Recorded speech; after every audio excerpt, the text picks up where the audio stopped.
Hey everyone, Coach Nicole here. We are on step 1. So we are trying to find the macros of our current nutrition.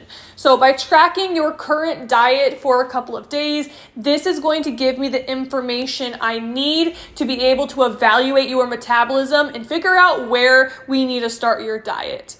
Now, when you're tracking these next couple of days, I don't want you to eat any more, any less, any healthier. I want you to eat exactly how you would normally eat. So that means if you're the type of person that has a big bowl of ice cream at the end of the day, I want you to track that in your macros.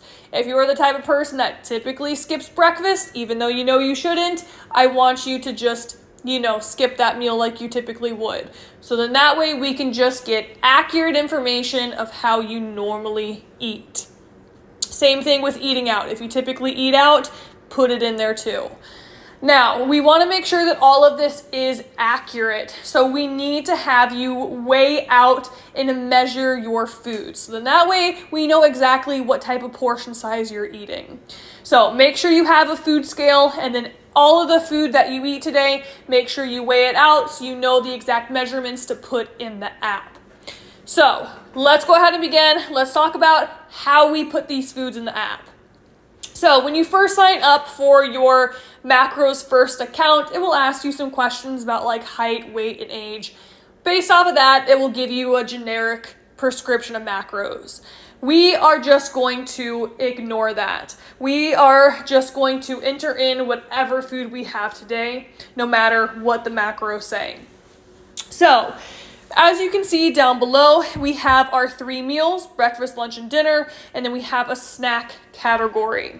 You can see right beside the label, there is a blue plus sign. We are going to click on that, and that is going to pull up the area where we can start tracking our food. Now, when we track our food, we want to make sure we are very specific on what we are eating. So we want to make sure that we are logging in the right nutrition brand that we're using. So for breakfast, let's say we had a homemade bagel sandwich. So you can either go into the search bar and type in the brand of bagel you had. So let's say we used Lovin' Fresh, and then we're gonna do the flavor of bagel. Let's just say we had a plain, and you can just look it up through that. You got to be careful because sometimes they can be super picky with, there you go, with the little asterisks and everything too. So if you don't want to go through and do it the manually typing in way, what would be even easier is that there is a barcode scanner. So if we go back, you can see this barcode scanner off to the right side. We can just click on that, and then it will pull up an area where we can just scan the barcode, and then it will automatically pull up the food. So if you have a food that has a barcode, I suggest doing that. It's going to be the quickest and easiest way for you. If you are manually typing it in, just make sure that you are looking at the nutrition label and making sure that everything looks correct. So this pulled up a bagel that's 260 calories, 9 protein, 51 carb, and 1.5 fat. If I am looking at the nutrition label on the package, it looks 100% correct. So I am going to now look at the servings and serving size. You can see down below it says serving size, 1 bagel, and then for 1 serving, I'm just going to have 1 bagel. So you have the option to either push log food or add food.